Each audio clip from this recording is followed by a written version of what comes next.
Welcome to our channel TPN Telugu Prabha. నేను మీ journalist అగ్నిమూర్తి. Salaar 2 చాలా కాలంగా ఈ సినిమా ఎప్పుడెప్పుడు మొదలవుతుందా అని చెప్పి ప్రభాస్ అభిమానులందరూ కూడా ఎదురు చూస్తూ ఉన్నారు. ప్రస్తుతం ప్రభాస్ 3 సినిమాలతో బిజీగా ఉన్నటువంటి విషయం మన అందరికీ తెలుసు. అయితే సలార్ సినిమా యాక్షన్ ప్రియులకి, ప్రత్యేకించి రెబల్ స్టార్ అభిమానులకి విపరీతంగా నచ్చినటువంటి సినిమా. చాలా తక్కువగా మాట్లాడుతూ చేతల్లో ఎక్కువగా చూపించేటువంటి ఆ సలార్ క్యారెక్టర్ ని అభిమానులందరూ కూడా విపరీతంగా ఆరాధించారు. సో ఇప్పుడు కూడా సలార్ అంటే వాళ్ళ ప్రోమాలు నిక్కబడుచుకోవటం అనేది ఖాయమని చెప్పాలి. సో అంతగా సలార్ని వాళ్ళు ప్రేమించేశారని చెప్పుకోవాలి. అందు గురించి ఎప్పుడెప్పుడు సలార్ 2 గురించినటువంటి అప్డేట్ వినపడుతుందా, అది అసలు వస్తుందా లేదా, ప్రశాంత్ నీల్ ఏం చేస్తున్నాడు సలార్ 2 గురించి అనేటువంటి విషయాలు తెలుసుకోవాలని చెప్పేసి వాళ్ళందరి మనసుల్లో ఉంది. సో అందు గురించి ప్రస్తుతానికి వస్తే ప్రభాస్ ఏదైతే 3 సినిమాలు ప్రస్తుతం చేస్తున్నాడని చెప్పేసి చెప్పుకుంటున్నామో, అందులో ప్రజెంట్ చేస్తున్నటువంటి ఫౌజీ సినిమా అది ఈ సంవత్సరమే విడుదల కావాల్సి ఉంది. దాని తర్వాత అతను కల్కి 2 ఒకటి, అలాగే స్పిరిట్ సినిమాలు, ఈ 2 కూడా ఒక పక్క షూటింగ్ ప్రారంభమయ్యాయి.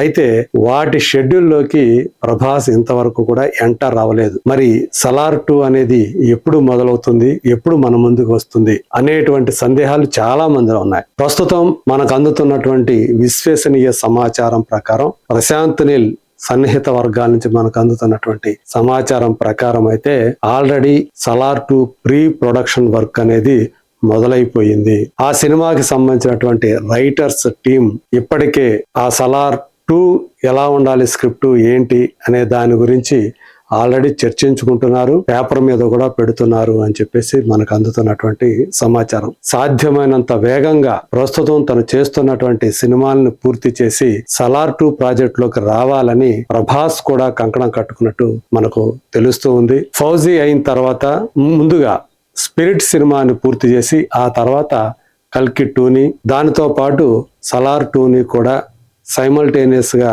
తను చేయబోతున్నాడు ప్రభాస్ అనేది మనకి ఇప్పుడు అందుతున్నటువంటి సమాచారం. నిజానికి సంవత్సరానికి 2 సినిమాలు చేయాలి అని చెప్పేసి ప్రభాస్ నిర్ణయించుకున్నాడు బాహుబలి 2 తర్వాత.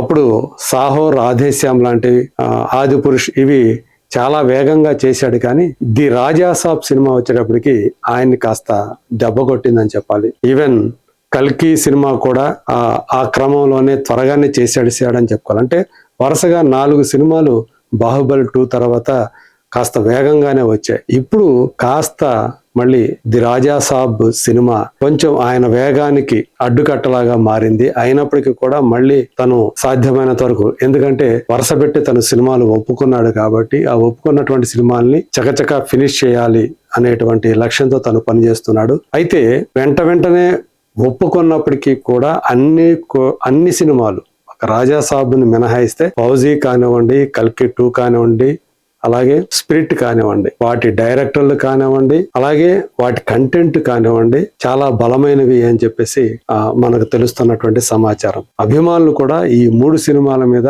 ఎలాంటి అనుమానాలు పెట్టుకోలేదు. రాజాసాబ్ అయితే మొదటి నుంచి వాళ్ళకి అనుమానాలు ఉన్నాయి. మారుతి డైరెక్షన్ లో ప్రభాస్ చేయటం ఏంటి అని చెప్పి మొదట్లోనే వాళ్ళు ఆ ప్రాజెక్టు పట్ల ఒక రకమైనటువంటి నిరసనను వ్యక్తం చేశారు. ఎందుకంటే వాళ్ళకి నమ్మకం లేదు ప్రభాస్ని ఎలా చూపిస్తాడో మారుతి.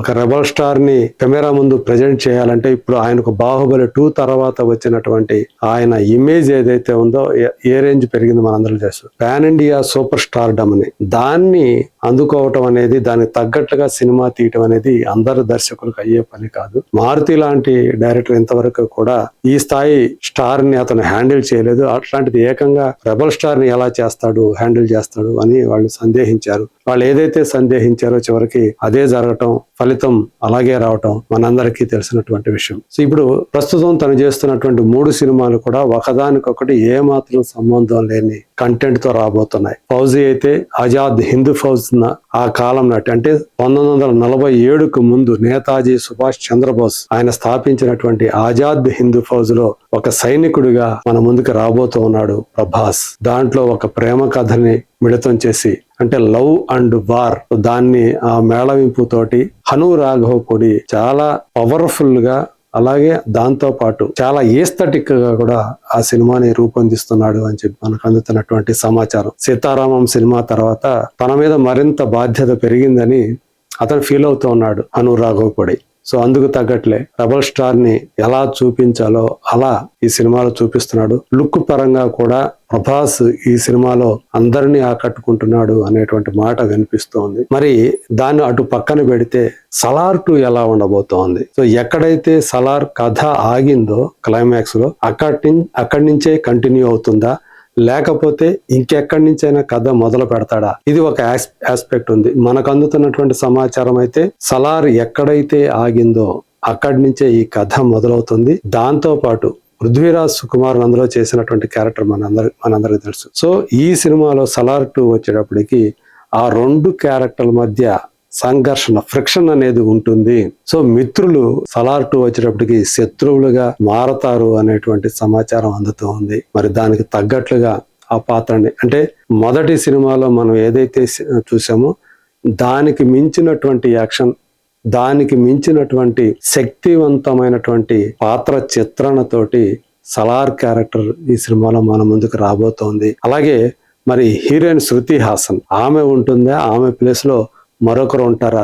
ఇది కూడా అభిమానులు పట్టి పీడిస్తున్నటువంటి ప్రశ్న. సో మనకు తెలుస్తున్నటువంటి సమాచారం ప్రకారం అయితే శృతి హాసన్ ప్లేస్ లో మరొక హీరోయిన్ వచ్చే అవకాశాలే ఎక్కువగా ఉన్నాయి. మరి అంతిమంగా మరి ఆమెనే పెడతారా శృతి హాసన్ ని, లేకపోతే కొత్త మరొక హీరోయిన్ ని ఆమె ప్లేస్ లో, ఆ క్యారెక్టర్ ప్లేస్ లో పెడతారా? ఇవన్నీ కూడా రాబోయే రోజుల్లో మనకి ఒక్కొక్కటిగా బయటపడే అవకాశాలు ఉన్నాయి. సో అప్పుడు నేను మళ్ళీ ఆ సినిమా సంబంధించినటువంటి అప్డేట్ ఇస్తాను. ప్రస్తుతం మనకు తెలుసు, ఒకవైపు జూనియర్ ఎన్టీఆర్ తో డ్రాగన్ సినిమా చేస్తున్నటువంటి ప్రశాంత్ నీల్, మరొక వైపు తన బృందానికి, తన రైటర్స్ బృందానికి సలార్ 2 ఆ స్క్రిప్ట్ ని రెడీ చేయమని చెప్పేసి ఆయన వాళ్ళకి ఆ సూచనలు చేస్తున్నట్టుగా మనకు తెలుస్తుంది. దాని మీద ఇప్పుడు వర్క్ జరుగుతూ ఉంది. అతి త్వరలోనే సలార్ 2 సంబంధించినటువంటి మరొక అప్డేట్ ని, సో ఎంతవరకు వచ్చింది ఏంటి, అది ఎప్పుడు మొదలయ్యేటువంటి అవకాశాలు ఉన్నాయి అనే దాని గురించి నేను మళ్ళీ మరొక వీడియో తోటి